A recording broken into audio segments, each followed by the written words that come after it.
Knowing how to manage your money is important, no matter how much money you make. But a lot of Americans don't know how. Just over half of people say they know a great deal about their personal finance. That means the rest of Americans may not have the information needed to make good financial decisions. One local institution of higher education is trying to change that.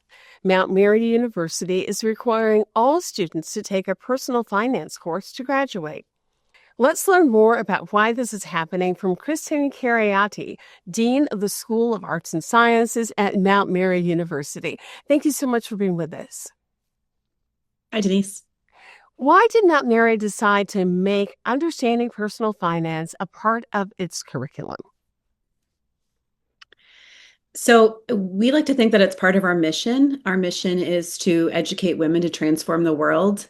And you can't educate, you can't transform the world when you're living paycheck to paycheck. So we wanted to make sure that all of our students, regardless of their major, had the opportunity to take a full 3-credit class in personal finance and be set up for their careers and their lives. You literally wrote the textbook that's being used on this course, Introduction to Personal Finance. Did writing the book in any way bring into sharper focus what not just students, but all of us need to know and understand about personal finance? There's so much to know, right? And so there are so many do's and don'ts in personal finance. And I think what can be hard is that students or just everyone, we don't know what order to do things in.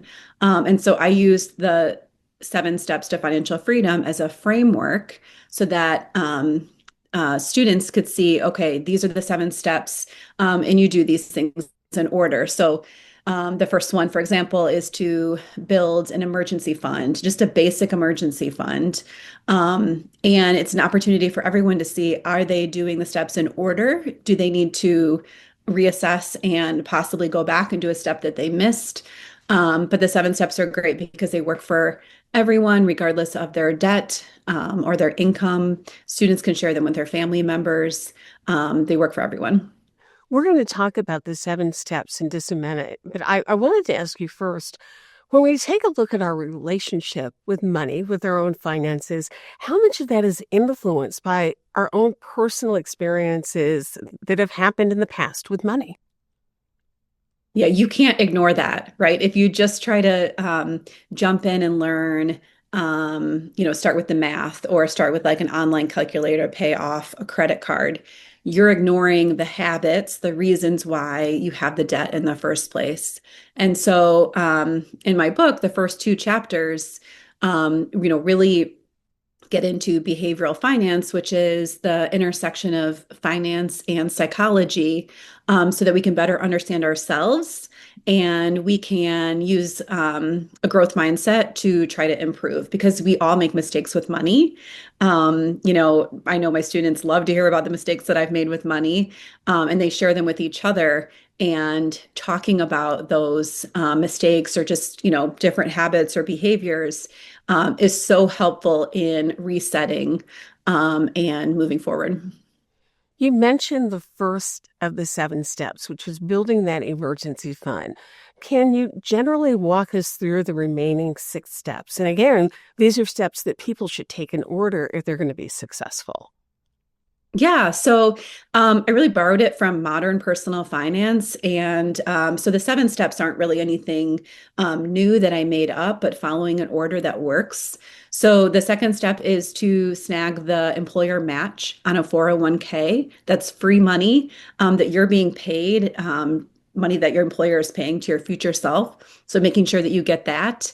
And then starting with the third step, you're looking at paying down debt, especially bad debt, any debt that has an interest rate 7% or above. And then you get into things like fully funding your emergency fund and starting to fund your retirement accounts. And those are all things that are important. But you can also, one of the steps suggests that once you kind of get through the first 6 steps, that 7th step is, it's okay to begin to plan and save for other things that may be bigger. Yeah, and for students, for everyone, that's different, right? So for someone, it might be starting their own business. For someone else, it might be fully funding or putting more money into their retirement accounts, maxing out those contributions. For someone else, it might be moving, possibly to a bigger home or moving to a different part of the country. Let's talk a little bit about budget because, having a budget is an important step in being aware of your personal finances and maximizing the money that you make or have access to. That can be kind of tricky for some people to figure out that budget. And some people don't like to think about a budget because they think it means there are things they can't do. Do we need to shift our mindset about what a budget is really about? Yeah. A budget is just a plan. And so people like to use different planning tools. And I think that, you should use what works for you. So for some people, that is an app and they like to track every single expense, everywhere that their money is going. And if that works for them, great. Other people like the, pen and paper method. Other people like a spreadsheet. And so it's just having a plan and having something to go back to, so that when they want to make some type of money move, let's say they want to pay off their credit cards, let's say they want to go to grad school, you can see where your money is going. You have a plan and you get to make that decision. So it's not just about cutting, but it's about making a money move, working towards a financial goal, and working through those 7 steps. I've gone through the 7 steps, got those down. One of the things that people don't always do is they don't think about how frequently they need to go back and see where they are and whether or not they need to adjust. How frequently should people look at their finances, take stock of where they are, and perhaps make changes? I mean, best practice would be like monthly, but realistically, like we'd like to keep things real, right? Maybe quarterly or every 6 months is a good idea, because that's exactly right. Like things come up. So, it could be because you're taking on an additional payment. Let's say you have a baby and you need to be thinking about childcare costs. Let's say it's something where you've paid off your car.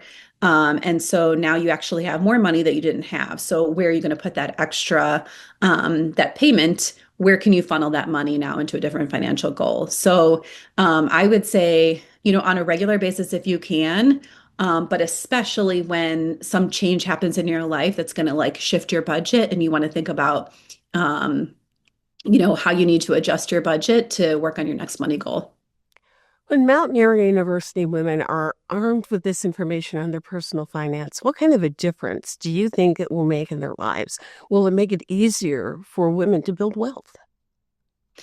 Yeah, we talk a lot about investing and how investing is for everyone, and it's the only way to build meaningful wealth. There is a misconception that saving can get you there, especially with women.